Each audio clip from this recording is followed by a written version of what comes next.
It's Darren Wood here at Food Ingredients Europe 2017, and I'm on the Bord Bia stand and I'm talking with Eimear. Eimear, thank you so much for joining me.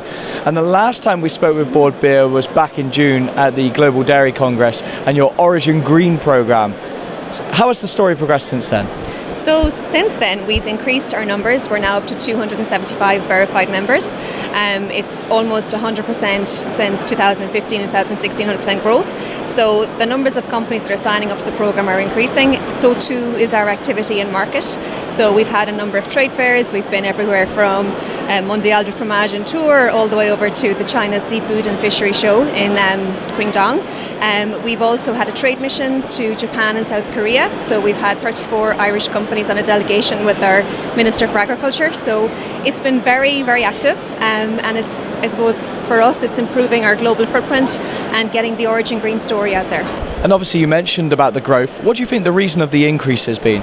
So we've had an increase in the numbers of companies participating at our trade fairs, and it's ultimately down to Origin Green. So Origin Green enables companies to participate under an umbrella where they're able to, showcase their sustainability credentials. There's also a demand for companies to increase their global footprint, so to access customers and to access markets, and under the Origin Green umbrella we can do that in a uniform way. It's fantastic for the Irish market that it can go out to Asia and really spread the message, isn't it? Absolutely, absolutely. So it's really important that I suppose we have a joined up thinking and a joined up approach on it, and that we can show that Ireland's sustainability credentials and demonstrate them all the way through from farm through to processing, and how that then is taking effect in markets. And that's a crucial part of the message, isn't it, that Origin Green is? Absolutely. So Origin Green essentially is building on customer needs for food products that are sustainably produced, and we have the evidence to show that. So Origin Green is an evidence-based campaign, and it is looking at, I suppose, how food is produced, everything from our dairy farms. So we're looking at 100% participation in our Sustainable Dairy Assurance Scheme in 2018, all the way through to how that then is taking effect in brands and on pack and in markets. And the work that you do with the Origin Green members goes far beyond, for example, here at FIA.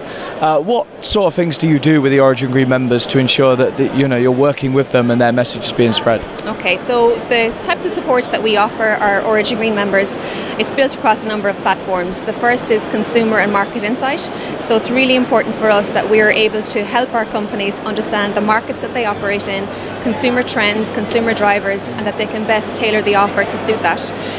We also invest quite heavily in buying data and buying insights, so it's a continuous informing process. We then have our route to market platform, so there, through the likes of trade fairs, we're trying to enable our companies access new markets and new customers, and then also providing, whether it's strategic insight, whether it's, a retail development program. So it's a constant reinforcing of the skills that are required to access customers in markets on a continuous basis.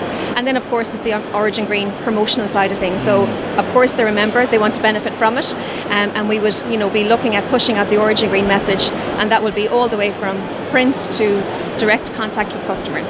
And tell me, what does it take for someone to become a member of the Origin Green programme? So to become a member of Origin Green, firstly it's important that companies work with us from the outset.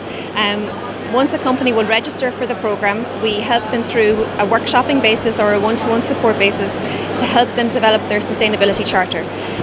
They will decide on a benchmark year, so it could be 2016, and they will decide on their targets. So we recommend at least 6 targets that they work with, whether it's water, energy, waste, for example. And then they set their targets, we then review the plan, and then it's sent off for third-party verification through SGS. So SGS will then decide whether or not they are, I suppose, doing enough to become a verified member, and then every year they send us a progress report. So it's a continuous cycle of updating the targets, updating the measurement process, and getting the best, I suppose, from that company. So there really is a high standard to uphold then, isn't there? Absolutely, absolutely. It's really important for us. So we have both from a farm point of view, so through our quality assurance scheme and the Sustainable Dairy Assurance Scheme and the Sustainable Lamb and Beef schemes, but then also then on the processing standards as well. So it's all encompassing.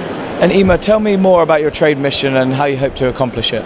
The trade mission to Japan and South Korea, so we had over 34 companies, and it was focusing on meat and dairy products predominantly, but also beverages and other categories.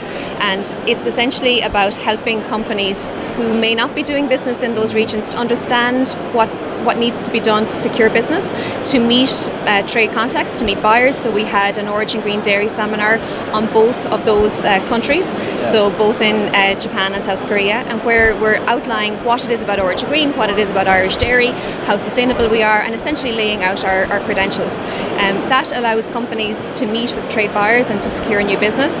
And then essentially it's about the whole Origin Green message and sourcing from Ireland as I suppose a country that can produce and fulfil their food and drink requirements. And looking ahead to the future, what's next for Bord Bia?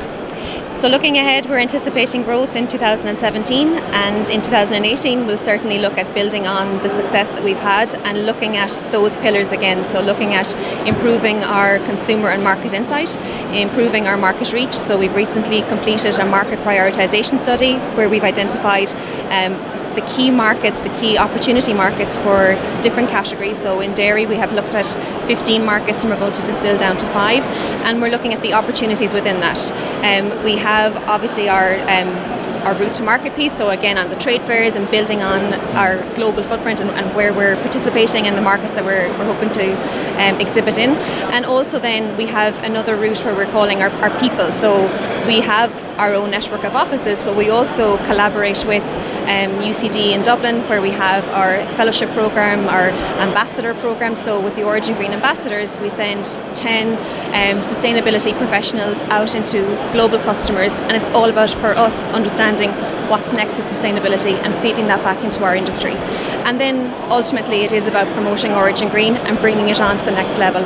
So again, pushing out the sustainability message, sustainability credentials, and ultimately sourcing from Ireland.